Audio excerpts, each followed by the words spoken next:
Ranchers Thursday Lunchtime series. As we were just discussing, this is a long-standing series of webinars that our group, our beef extension group here at Oklahoma State has been hosting, and we're tickled that you would decide to spend some of your time with us here today. So as always, I have a special presentation for you here today with Dr. Derrell Peel. But first, before we do that, before I introduce him, let me just tell you, David Lallman, I'm an extension and research beef cattle specialist here in the Animal and Food Science Department, and then I should ask my colleagues to introduce themselves as well. I'm Dr. Rosalind Biggs. I'm a veterinarian, also a beef cattle extension specialist housed within the College of Vet Med. Hi, I'm Paul Beck. I'm a beef cattle extension specialist at the Department of Animal and Food Sciences. Welcome everybody to our Ranchers Thursday. And Dr. Beck has been holding the ship down or whatever while Dr. Biggs and I have been traveling. So thank you, Dr. Beck. Sounds like things have gone well and you were able to get by without us. All right, so Dr. Peel has been around for more than just a couple of years. He has been our longstanding faculty member in the Agricultural Economics Department. Dr. Peel holds a Breedlove Endowed Professorship there and has for some time now. And I'm sure most of our clientele will know him, recognize him, but just know that he has been a leader in market outlook in beef cattle in the nation now for north of 35 years. Okay. And so we're tickled that he would have the time. He's actually presenting at a program in Nebraska, did this morning. And so he's still up there. And so Dr. Peel, it's good to have you and good to have you as one of our team members, and welcome back to the Ranchers Thursday Lunchtime series. Great. Well, thank you, Dr. Lallman, and thanks to all of my colleagues there. We do have I think a really outstanding beef extension team at Oklahoma State University, and I'm delighted to be a little bit of a part of that. So without further ado, I'm going to go ahead and see if I can share my screen and get started on discussion of what we can say. I noticed the title, and by the way, I don't know who wrote the title, something about beef markets and an expanding cow herd. That's probably a little bit optimistic at this point. I don't know that we are expanding yet, but we'll get into that a little bit more. I think we will expand at some point, but it's been a really slow process. So let's see if I can find the right set of slides here. I believe that's them, and share those. And all righty, I'm going to assume you can see that. If for some reason you're not, let me know. Looks great, Dr. Peel. We're in good shape. Okay, all righty. So with that, we'll get started here and go through this. This is the exact same presentation I just made at the conference up here this morning at Nebraska. So without further ado, we'll get started here as soon as I can figure out how to make this thing advance. There we go. So, again, quick rundown of the markets just to take a peek at them, make sure we're all kind of on the same page of where markets are right now. So this is the calf prices in the Southern Plains. Obviously, we've continued to accelerate those prices.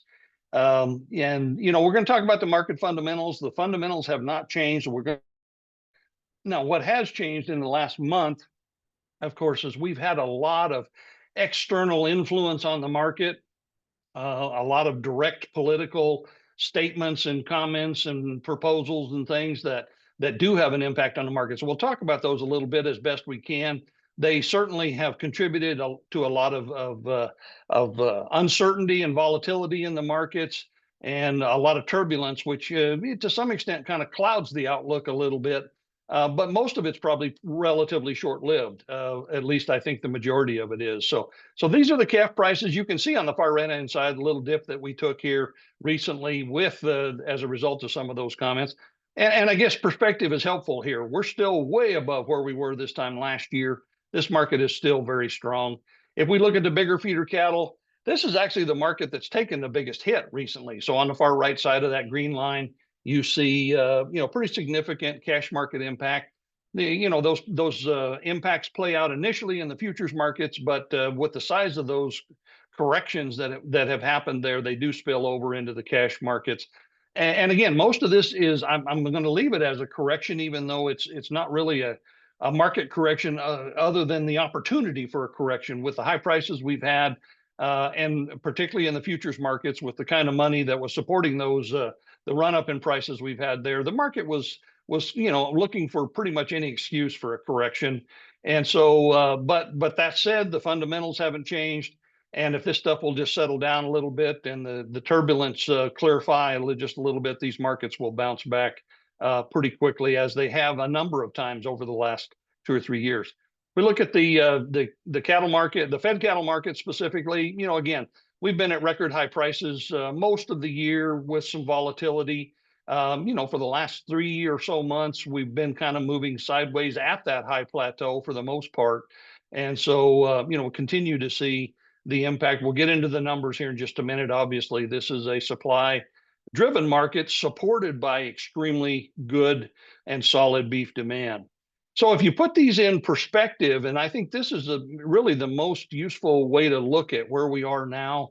So this is those same three classes of cattle. We've got calves in the blue line, feeder cattle in the green line, fed cattle in the red line. Put them all on the same chart, going back about 15 years. And so obviously on the far right-hand side, you can see where we are.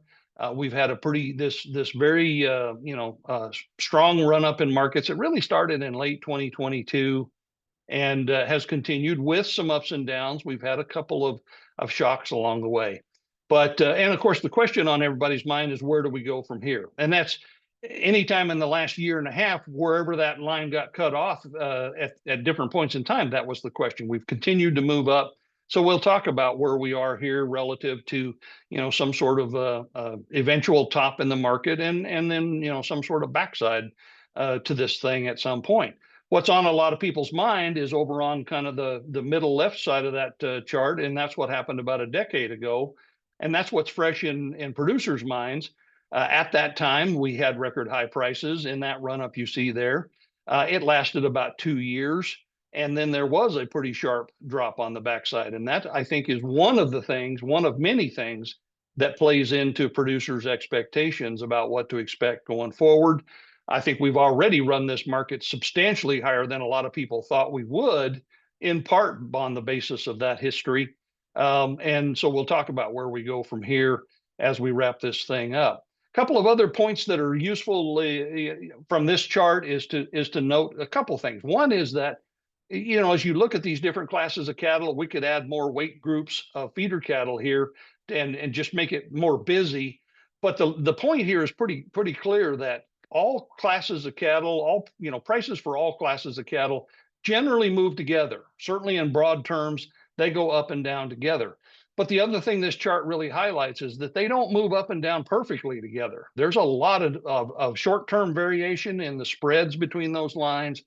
Cattle prices are not connected with a stick from feeders, from calves to feeders to fed cattle.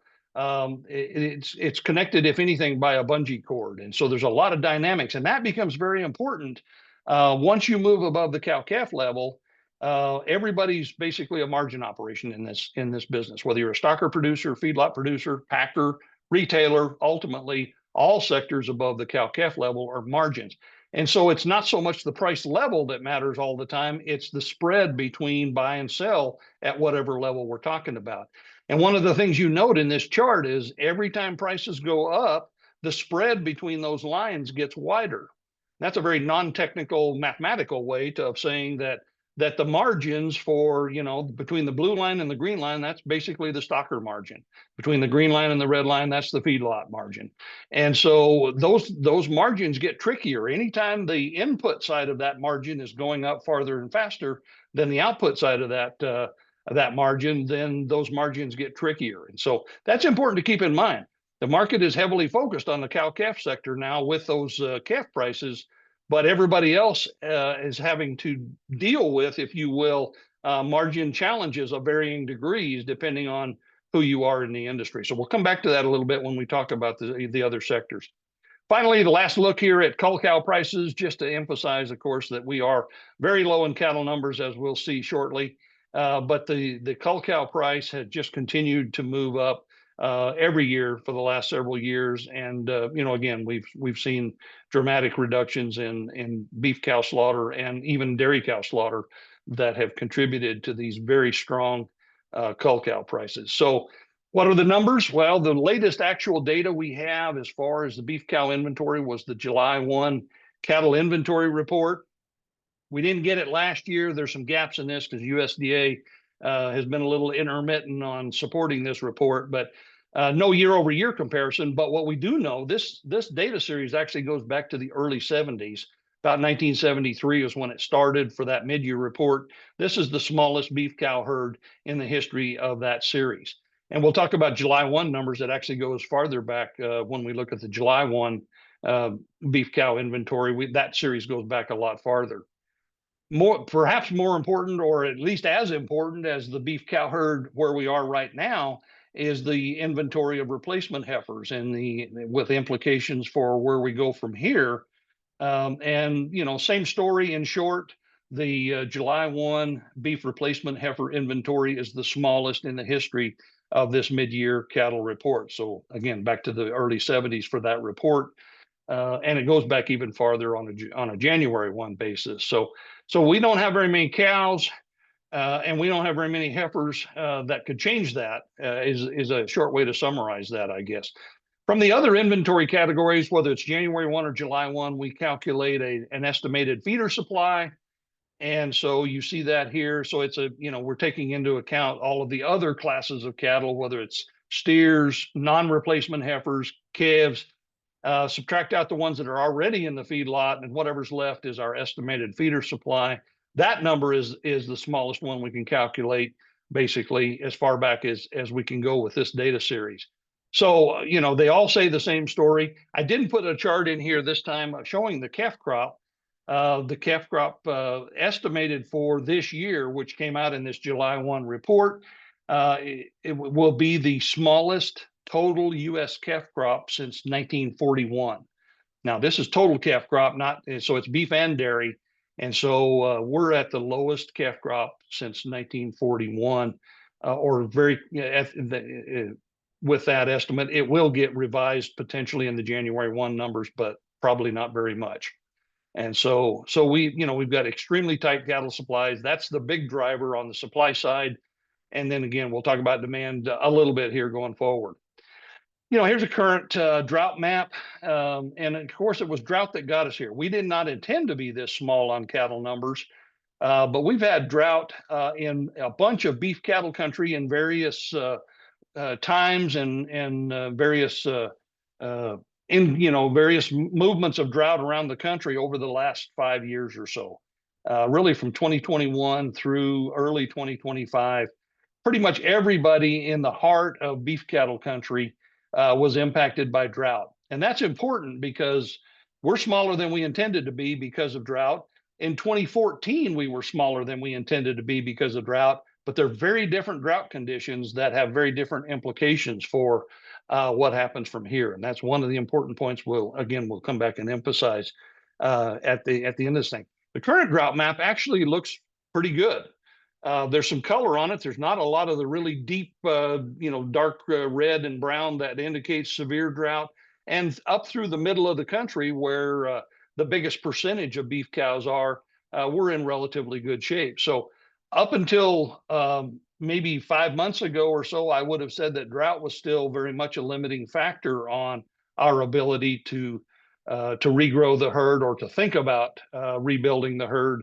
I don't think drought is as much of a limiting factor by itself at this point, but there's still some folks that haven't been out of drought very long. If they don't have drought right now, they're still healing up the country, still being, a little bit cautious, probably for good reason in terms of jumping out there to restock some of these these regions that have been impacted multiple times or pretty much continuously over the last 4 to 5 years.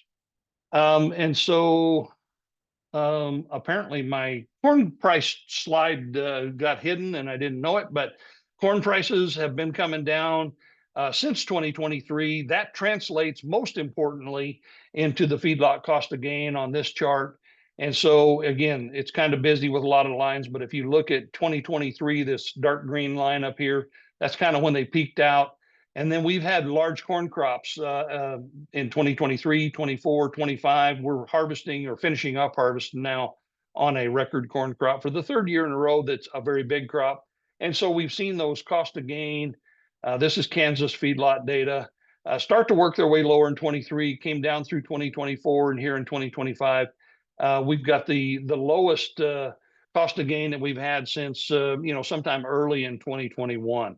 And that's been a big help for feedlots to help maintain them. I talked about their margin issues, and I'll come back to that in just a second. But offsetting margin challenges for feedlots has been the fact that cost of gain has gotten more attractive for them. That allows them to to continue to try to source feeder cattle, keep their feedlots as full as they can. As feeder cattle numbers get tighter, they're probably utilizing more smaller and younger cattle than they typically do and would prefer to, but at least with a cheap cost of gain or relatively inexpensive cost of gain, they can do that. Now, if you look at the buy-sell margin specifically, that's what this chart shows between feeder cattle price and fed cattle price. It's been historically wide. It has narrowed up the last week. Again, or the last couple of weeks, because that's because this external stuff that impacted the market actually hit the feeder cattle market the hardest of all. And so feeder prices, cash feeder prices relative to fed cattle prices at this point in time did decrease some, but they're still wide and they're still well above where they were a year ago. So feedlots in general face a tricky buy-sell margin on the basis of cattle. Now, the other thing that has helped feedlots a lot is the fact that we've had an uptrending market. And so feedlots have the benefit of about 6 months between when they buy and when they sell to allow that uptrending market to sort of improve what looks like a really significant, really challenging margin at one point in time. And that's been a key for the feedlots. The combination of the uptrending market and cheaper cost of gain has really kept feedlots from suffering too much through this period. Feedlot inventories have stayed relatively large. They're coming down very slowly over time. And of course, we've missed the last cattle on feed report. We're supposed to get one next week, and it may fill in the gap for last month as well. But feedlot inventories have been running down, through September on this chart. That blue line was down for the 10th consecutive month, but it was only down about 1% year over year. And so it's been a very slow process. The blue line here is the actual monthly cattle on feed inventory. It's very seasonal, so that's why it looks like this. But if you take the seasonality out and just look at the trend, it's this green line. And so what we've seen is that feedlots, their feedlot inventory on average peaked in late 2022. That's actually consistent with the calf crop through this cattle cycle. The calf crop actually peaked in 2018. And so with a lag, you would expect that to lead to a peak in feedlot inventories and a decline afterwards. What's been unusual, at least from my standpoint, is the fact that for the last 2 years, feedlots have been able to hold their inventories very steady through most of that time, even though feeder cattle numbers have continued to decline. And in fact, there's less cattle out in the country and there's less cattle flowing through feedlots. This chart shows, an average placement number. That's the blue line, average marketing. Both of those have been declining, consistent with a smaller calf crop. So how does the feedlot maintain inventories in that environment? Well, they've done it a couple different ways. They have an incentive, of course, to try to keep inventories high, keep that feed mill running efficiently, and so on. And they've used, a couple of things. One is the fact that we have continued to feed heifers over the last few years. Now, again, we missed the October update of this percentage. We may get it next week. But the bottom line is, for the last several years, we've been feeding an above average percentage of heifers. which of course is the flip side of what we're doing or not doing in terms of herd rebuilding. And so, you know, you look going forward, we are going to need to save some heifers to retain some heifers for herd rebuilding. If you look back about a decade, that percentage of heifers on feed dropped down into the, you know, low 30% range instead of the upper 30% range. And so that's probably ahead of us at some point here to see that heifer percentage drop. Obviously, that will help pull those feedlot inventories down. The other thing feedlots have done is just slow down the turnover rate. The earlier graph showed that placements and marketings flowing through feedlots have been declining, and yet the inventory stays full. The way you do that is to slow them down once they get in there. There's not as many coming through, but they stay there longer. And so we've increased days on feed for the most part. Now, most recently, this is Kansas feedlot data as well. It has started to come down. So that might suggest that we've sort of maxed out the ability to do that, and that the ability for that particular management strategy, if you will, to maintain feedlot inventories has probably reached about a limit. And so for all of those reasons, I do think we will see a more significant drop in feedlot inventories going forward. Now, I have to be honest and admit that I thought it would probably happen a year ago. And so feedlots have done a good job of maintaining their inventories with tighter supplies, but I think their ability to do that is getting narrower and narrower as we go forward. If you stay in the feedlot longer, these animals get bigger. And so the other big change we've seen is a sharp increase in carcass weights. The blue line compared to, that's 2024 compared to 2023. This is just steers. Heifers did the same thing, relatively speaking. A large jump in carcass weights. They're up again, as far as we know, in 2025. This data is a month out of date because of the government shutdown. Hopefully starts flowing again here very soon, with that presumably behind us at this point. So, but the bottom line is carcass weights have continued to go up with cheaper corn, with tighter cattle supplies. All of those things give feedlots an incentive to keep feeding cattle longer, and frankly, it gives packers an incentive to let them feed them longer. Everybody's trying to maintain pounds of production, and we've succeeded in that up to this point to some extent. Now, cattle slaughter did not drop last year like we expected at the feedlot level. Steer and heifer slaughter was actually flat. We had bigger carcass weights. We actually had an increase in fed beef production last year. It was offset by declining non-fed beef production. The cow slaughter was down sharply at that point, the second year in a row. And so on net, total beef production was unchanged in 2024. This year, fed steer and heifer slaughter is declining. Again, these data are about 6 weeks out of date at this point now, but you know, we're down 4.5+% on fed slaughter, still seeing declines in cow slaughter. And so the upshot is that, you know, here in the green for 2025, we expect to see a 4 to 4.5% decrease year over year in total beef production. We expected about that much last year, and it didn't happen. Beef production was flat in 2024 compared to 2023. It is declining in 2025, and our expectation at this point is that it will continue to decline in 2026 and 2027. We've got tighter supplies ahead of us of cattle, tighter supplies of beef, you know, big carcass weights notwithstanding. They may continue to increase slightly, but I think the rate of increase will slow as we go forward as well in terms of those carcass weights. Box beef prices have been well above year-ago levels all year. There's some volatility in that, of course, and there's certainly some seasonality as you go through the year. The mix of products that really drive box beef prices changes through the year.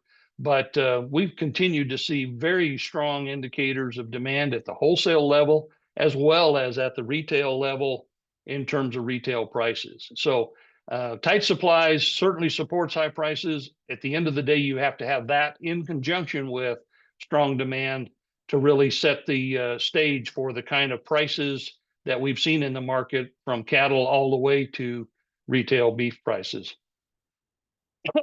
Okay, a couple slides on trade.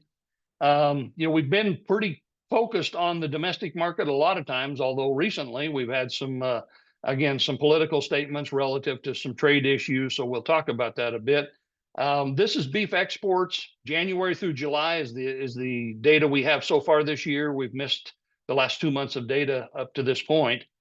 But through July, from going back to 2022, which was record beef production and record beef exports, we have seen a decrease since then, and we expected to see that as beef production falls and prices go up in the U.S. However, then we had, early in the year, a lot of changes in tariffs, particularly on China. And the big thing we've seen through the first 7 months of the year was a sharp decrease in China.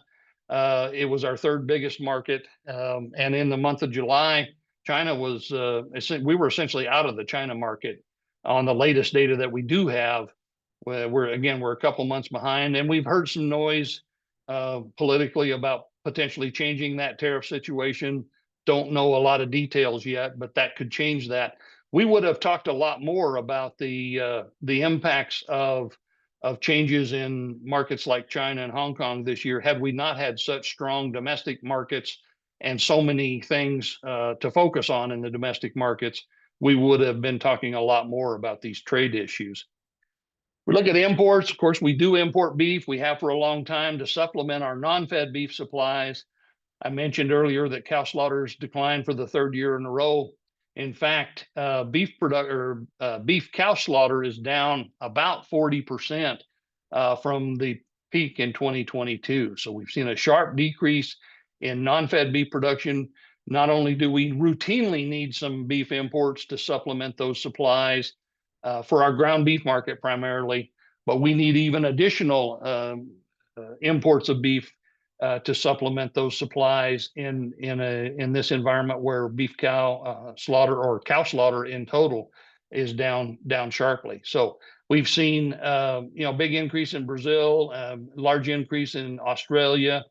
Now this was data through July. In August, the president put additional tariffs on Brazil, and then now there's talk about taking those back off. Don't know what's going to happen. We don't know what impact it had because we haven't had any trade data since those were imposed. So it's a little bit uncertain out there, but there's a potential that we could go back to the basic, at least tariff environment for imports here late in the year if some of that stuff happens. I would mention one other thing. About a month ago, when all of this turbulence started politically, it started with some statements from the administration about importing more beef from Argentina. If you look on this chart, you will have a hard time finding Argentina. Argentina through July of this year was about 1/3 of this other category at the top of that bar. So quite insignificant in and of itself. But, again, political implications of directly trying to get into those markets had a big impact on the industry and the reaction to it. The other thing I need to talk a little bit about is cattle imports from Mexico. This is kind of the history. They're somewhat variable from year to year, but if you average it out, we get about 1.1 to 1.2 million head of cattle from Mexico for the last 20 to 30 years. And we've traded cattle with Mexico for all the way back to the Civil War in various ways over time. So it's a long history there, nothing new. I didn't have it on here, but if I put it on here, we look at trade data oftentimes in absolute terms, and it sounds big and scary when you say 1 million head of Mexican cattle. That's about 3.2%, 3.3% of our U.S. calf crop. So it's significant at the margin, but it's not a huge component of the total supply of cattle in the country. Now, that said, of course, it is noticeable when you suddenly shut that off. And so about a year ago, we're only a week or two away from the 1-year anniversary of closing the border because of screwworm detection in Mexico. The border was closed until early February. We had new protocols in place, felt comfortable reopening the border at that time. So began to see more normal flows. It's a slow process to rebuild that thing. And then by early May, closed it again with new detections, new threats. And it's basically stayed closed since then. Tried to open it in July, but it was only open for about 48 hours. before we closed it again, and it has remained closed since then up to this point. Again, there's been some political rumors that that could change, that we might reopen the border. Don't know if that's going to happen. The market will probably react negatively if it does, but frankly, that reaction should be very short-lived once it becomes apparent that we simply will not get that many cattle, certainly before the end of the year. At this late date, with holidays approaching, with the time it takes to actually prep cattle on the Mexican side, and the investment those producers have to make to get those cattle ready to export, and continued uncertainty relative to the border situation, I think that the cattle coming in from Mexico will be a trickle.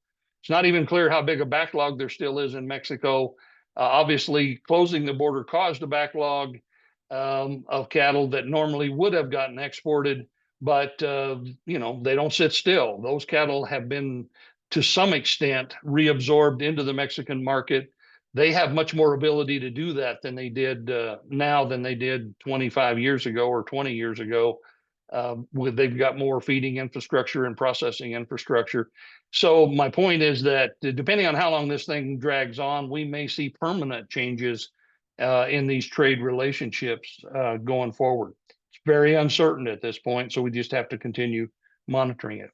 Okay, so you know, here's where we are, cow numbers, and this is really the basic fundamental basis for supply in the industry. So here we are over on the right-hand side, 2025, January 1. We had just a tick under 28 million beef cows in the U.S. That might be the low for this cattle cycle. We won't know that until we get the January 1, 2026 numbers. I've indicated here, my guess at this point is that it might be just fractionally higher, okay, which would make 2025 technically the low, but we're not going to see significant growth in 2026. The only reason it can stabilize this year is because cow slaughter has dropped enough to balance against a very low inventory of replacement heifers and keep the herd from falling farther. Maybe. We have to wait and see. In any event, there's not enough heifers for any significant growth in 2026 and probably 2027, since there's no indication that we are really saving very many heifers yet at this point. So, you know, again, we're 1.1 million head of beef cows smaller than we were even in 2014. That one was a low exaggerated by drought. This is a low even more exaggerated by drought. We didn't intend to be this small, and the market's trying to provide incentives at the cow-calf level to rebuild this thing. And so far, it has not really taken off yet. It's not really that uncommon to see a sort of a flat bottom on a cattle cycle with some stabilization at low levels before you begin growth. This one, you know, kind of shapes up to look a little bit more like what happened in the early 90s, late 80s, early 90s. And we could be doing something like that again. We, in our minds, we remember what happened from 2014 to 2019 in this herd expansion. That was a very unusual and a historically rapid herd expansion. And I can say already that we will not do that again. We simply have no ability to do that again. And the reason why is that, you know, herd rebuilding takes two things. Heifer retention goes up. That's this blue line. So it's replacement heifers as a percent of the cow herd. It went to record levels in that time period. Cow culling drops to a minimum level. So we don't cull as many cows. Cow slaughter's been declining. We're trying to screen those cows further in this market. We're doing that. And in fact, over here, if you look at where we are now, cow slaughter, beef cow slaughter is on pace to give us a net culling rate of about 8.5% for 2025. And that's certainly not quite a historical low, but almost, and certainly low enough to be consistent with stabilizing the herd at the current low levels. However, the blue line here, the heifer retention line, has not started to go up yet. Now we may, it may start to tick up in the 2026 numbers, but it will not grow very much. We know from the slaughter data we have so far this year that it's probably not possible for it to increase very much. So again, we may stabilize and sort of hold the herd more or less at the current levels, plus or minus. but potential for growth is extremely limited in 2026. If we start saving heifers here in the late part of 2025, I don't know that we are, but we might be. But if we save those heifers now, we can breed them in 26. They calve in 27. By the time those calves are, weaned and through the feedlot, we're talking 2028 into 2029 before that would change beef production. And frankly, there's nothing that can change that timeline. Certainly nothing in the industry, and even more so, nothing politically that you can do to change that timeline. It's just a function of the biology of cattle production and the biology of cattle reproduction that's going to make that a very slow process, given the situation that we're in, the sort of the hole that we're in with cattle numbers and heifer numbers. In 2024, prior to 2014, we had actually been increasing heifers for 2 to 3 years before we even started herd expansion. So we were building the pipeline. We have not been doing that this time. We've been going the other way. So it will be a very different path than what we saw a decade ago. It's a much, much slower process at this point. So we got to rebuild those female numbers. Drought has been an issue of not long ago. If it's not still, I think it's less of a limitation now than it once was. Financial conditions are way different than they were a decade ago. Obviously, just the cost of these animals in general, interest rates are higher. Lenders and producers both are being more cautious this time for very good reason, I think. And so there's just a lot of reasons and a fairly lengthy list why this is a much slower paced expansion process. The market is focused at the cow-calf level. So we're providing these calf prices and cow-calf returns. That's the market incentive to start that process of rebuilding. Thus far, the industry has not responded very much that we can see. We have to wait and see what the January 1 numbers show. But I think at most it will show a limited beginning to that heifer retention process that leads ultimately to herd rebuilding. So it's been a slow process. The market will keep providing incentives, I believe, to encourage that as we go forward. So we're going to continue to see strong prices and so on. Particularly for Oklahoma or other places where stocker production is important. This is kind of the stocker equivalent of that feedlot discussion we did earlier. The buy-sell margins are tricky. This is the current price of calves versus feeder cattle. It's historically wide. And, if you put that into numbers, these were last week's auction prices in Oklahoma. 500-pound calves, we're selling for about $4.66 a pound. And again, this was after some of the recent turbulence in the market. So a 500-pound calf was worth $4.66 a pound. If you took that 500-pound calf and put 250 pounds of gain on it, those additional 250 pounds of gain were worth about 90 cents a pound.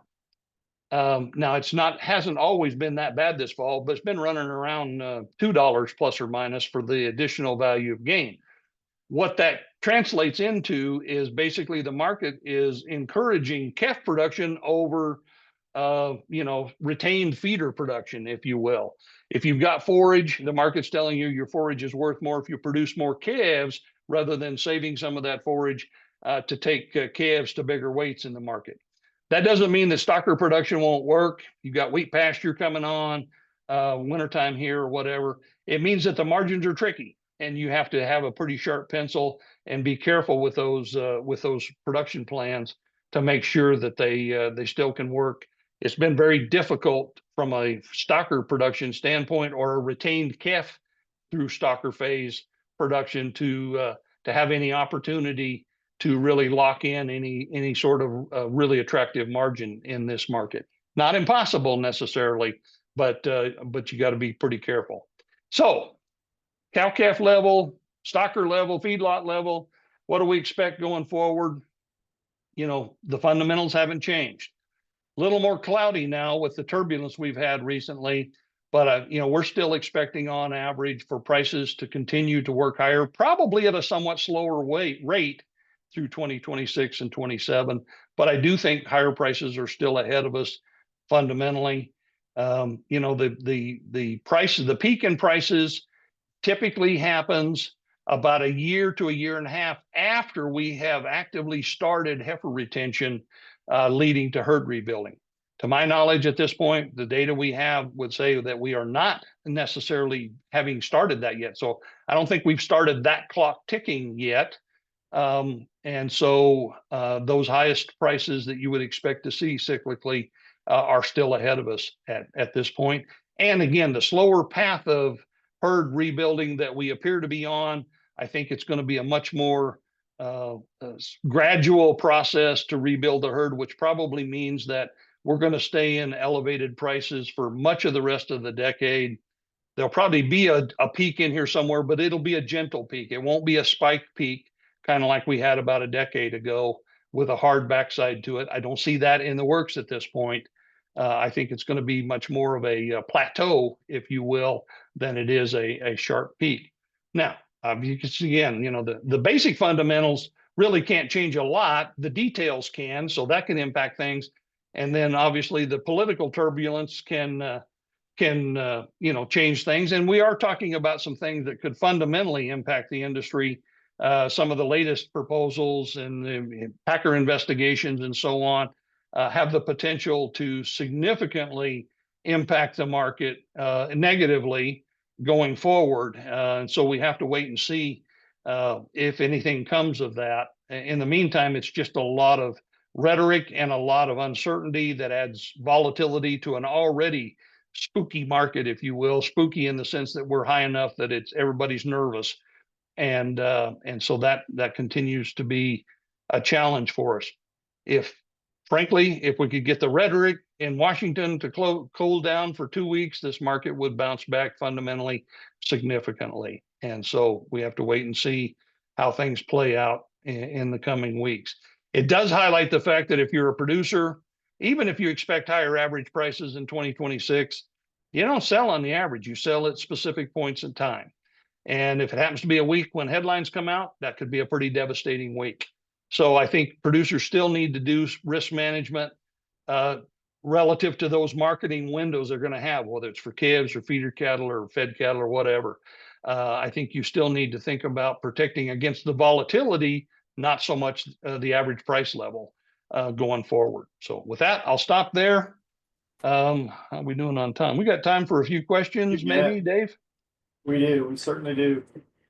Excellent. Very, very good information. Obviously timely, and I know a lot of people are really anxious to get a hold of that information. Got some good questions, Dr. Biggs. If you would, please take care of those, or you and Dr. Beck. And I'm going to start us off with questions here, Dr. Peel. I see a comment about an unfair question, so we'll just continue down that path here for a minute.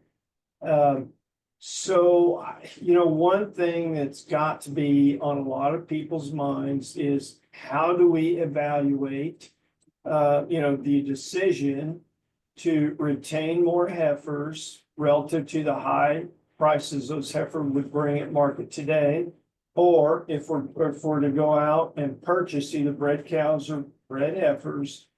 How do we evaluate? Do you have some guidance for folks or some resources to help them make that decision?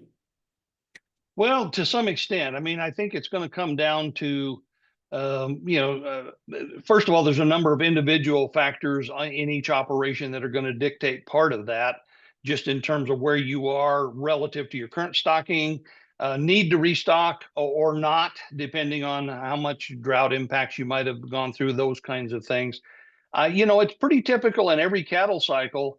When we've got, you know, when prices go up in the low part of a cattle cycle, the initial phase usually involves folks kind of taking advantage of higher prices, sell everything, heal up. Most of the time when we've gone through that part of the cattle cycle, there's a need for some financial recovery. And so you go through that. The thing that happens typically in a cattle cycle is at some point, producers' expectations sort of shift from a very short-term kind of bird in the hand view of the value of those heifers versus the investment value for future production. And you know, one of the things I think has been a challenge this time is the fact that we had such a hard break and such a short-lived peak 10 years ago. That's very much on people's minds. So they, you know, we've been talking about it. Our expectations is for it to be different this time, but it comes down to what your expectations are. The actual dollar process of penciling out the value of heifers and the trade-off, if you will, between immediate value and future value depends on your expectations of those future flows of income. And you can go through the process. I think everybody should go through the process of kind of figuring out the present value of those heifers, and then figure out, but it comes down to your expectations about that. I think it's been very challenging this time to get people past the idea that I better sell them now because we don't know if this market's going to be there. We saw that a lot this summer. We had a counter seasonally higher market in the summer for calves. We saw a lot of calves sold summer, even unweaned, for calves that would have normally been weaned and sold 2 to 3 months later, just because people's concern that the market wasn't going to be there. So, you have to sort that out in your mind. I mean, I can tell you what I think. I just did, but you have to figure that out. Now, the other side of it is, you got to maintain not only do you got to maintain your herd first. So we got to save some heifers at some point just to keep the current herd viable and productive going forward, and then think about whether you go beyond there. Exactly how you should do that: keep your own heifers. Obviously, there's a lot of time in developing heifers. Go out and buy some bred cows. All of those can potentially work for people. And there's no one right answer. I think everybody has to kind of figure that out. So that's kind of a long non-answer to that. The one thing that everybody fears, and certainly you don't want to be the last guy that bought expensive replacement cows. And so, again, that comes back to your expectations of how this cattle cycle is going to play out in the coming years. And I've given you the best estimates that I have at this point. But ultimately, everybody has to figure that out for themselves. Thank you. All right, Dr. Peel, we've got a couple of questions that have come in. I'm going to start with this. So since feeders have taken the brunt of the most recent negative tweets, of course, we're talking about the political environment, I'm guessing from this question. Yeah. How long do you think that is before it recovers? Should ranchers consider retaining ownership through feedlot since fat cattle didn't take as big of a hit? I think that is exactly the question. I don't think this is a long-lived enough thing to really change whatever decision you would be looking at as far as retaining through the feedlots. So what I'm saying is that we've seen 2 or 3 of these kinds of hits, not as big as this one, over the last couple of years. This market is so resilient fundamentally. I've described before that the cattle market is very bulletproof. It turns out it's not bomb-proof, and we've learned that. So my answer ultimately then is this. I think short-term flexibility of 2 to 4 weeks is probably enough to give you a decent chance to see that feeder market bounce back significantly. Now, again, the decision of whether you want to retain them on into the feedlot, that's really a separate issue, and you can figure that out. But I don't think this particular correction in the market probably changes that decision very much. This market will bounce back very quickly if we can just stop the flow of rhetoric. I mean, it's been a pile-on here lately, so we've had one after another over the last month, and that's been where it's come from. If we could just get it to slow down for a week or two, this market would bounce back significantly. All right, next question. Given some of the ongoing conditions, we've heard a lot of talk about cool, right? And so in your opinion, would age and source pay a premium given this in increased or enhanced discussion with cool? Well, there has been, in some corners, a lot more talk about cool. And I don't know, I mean, politically, I think maybe that's pretty much been dealt with at this point. The research that we have has been in place for a long time. Cool adds cost to the industry, the entire industry, and the research has not shown any measurable demand benefits from it. And so, it's really about Mexican and Canadian cattle that are most affected by cool. Imported meat has always been has been labeled coming in. Now, there's always questions about that label following through, but most of it's going into grinding markets. And once it's ground beef, it's a different product. And so most of the places that are using imported beef for grinding are not necessarily trying to hide the fact that it's imported, but it may not be obvious to people. Most of that would not be subject to the cool law as it's been written, because most of that doesn't show up at retail. Most of that's in food service anyway. So the short answer is I don't think cool helps us in any appreciable way and would actually add a lot of cost to the industry. All right, so we just mentioned our friends to the north. So we have a question from, so we get lots of attendees from all over, even international attendance. So this question is from Travis in Canada. I am based on the question, I'm assuming Travis is in Canada. Do you think these same patterns and predictions of the cattle cycle would follow suit for our friends up north? In general, Canada often follows us pretty close, partly because drought conditions and other things tend to extend across the northern border. Canada got some new inventory numbers in July of this year that did show some increase in heifer retention there, with the idea that maybe they're a little bit ahead of us in terms of starting that process of herd rebuilding. I don't think it's real dramatic yet, but I think in general they're in the same situation. So numbers are tied up there. The last couple of years, there've been a lot of northern U.S. feeder cattle bought by Canadian producers, taken to Canada for feedlots, and then they typically come back, many of them at least, as fed cattle into the U.S. So, I do think, that and the Mexican situation all illustrate the fact that very effectively and realistically, we have a North American market. It's very integrated, pretty much on all sides, and that's, I think that's a good thing. It's positive for everybody, but I think we do have to recognize that we can't look at any of these pieces in isolation and think we can change them or pull on any string on one side. It's going to have a lot of impacts in a lot of different ways.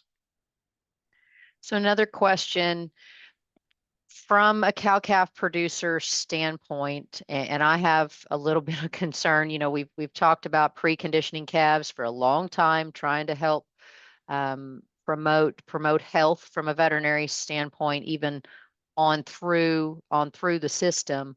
We're seeing producers make some decisions based on the markets and the pricing and foregoing some of those things they maybe did in the past to add value.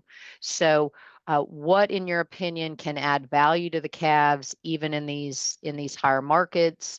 What should producers be focusing upon? Yeah, great question. And the short answer is I think you should still do what you were going to do and what you should do. Preconditioning still adds value. We do have quite a bit of data from our preconditioning program that says even in high prices, preconditioning does add additional value. On the other hand, selling unweaned calves will reduce the value of those calves. That's shown up pretty clearly all fall and really from the summertime on, when we started seeing increased numbers of unweaned calves going through the market. Now, I think, realistically, I understand where producers are coming from. To some extent, they've got kind of a total dollars mentality.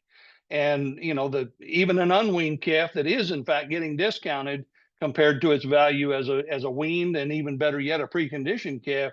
But the total dollars is more than we've ever seen. So, the temptation to take that is very understandable. But I would encourage producers to go ahead and do what they know they should do. They will get increased value as a result of that. And, is it just enough dollars, or are we actually trying to maximize the value of those calves? And so that hasn't changed. I think what we know we should do is still what I would recommend producers to stick with. All right. That sounds good to me. I'm not seeing any additional questions. We'll probably just take a moment or two in case our audience has more, you may put those in the Q&A and or the chat. Hopefully you took advantage. Dr. Peel's last slide had the cow-calf corner on it. You can stay up to date on a weekly basis with all things cattle focused with that email, usually every Monday. And without exception, every Monday. well, I think sometimes we have holidays. So I You guess know what? that's what I was thinking. Holidays don't work for the Cow-Calf Corner newsletter. All right, all right. If Monday is Christmas Day and New Year's Day, we still do a Cow-Calf Corner newsletter. Glenn Selk started that many years ago. A lot of people listening will remember that. And so that's something that hasn't changed. So rain or shine, holiday or not, every Monday morning. Perfect, And perfect. the only difference is we might add a Merry Christmas or a Happy New Year to the tag. There you go. Dr. Selk always wanted to get in his Santa Claus. Rudolph is a ruminant, Yeah. right? You remember Yeah. that? Yeah. Mark still pulls that out every year, I think. So. So thank you very much, Dr. Peel. Want to point out that the recordings of these past webinars are all located at the beefextension.edu website on Oklahoma State University's website. And Dr. Biggs just posted that into the chat. So if you want to look at any of these past recordings, you can see where they're posted. And also I wanted to point out that the last session of this excellent Ranchers Thursday webinar series will be next week. We'll have the fortune of having Dr. David Lallman, world-renowned ruminant nutritionist, talk to us about economical supplementation of beef cows this winter. I think we have a unique situation where we have lots and lots of hay, but I think there's going to be a lot of low quality hay too if we do those tests. So looking forward to what Dr. Lallman has to say about that. All right, Dr. Peel, thank you so much for joining us, Very especially from the northern parts of Nebraska. It sounds like a great conference up there, though, and appreciate you taking the time. Be careful traveling back, and want to thank all our attendees for joining us this go round, and sign back on next week to hear the world-renowned Dr. Dave Lallman. Absolutely. Great job. Thank you, Dr. Peel. See everybody next week.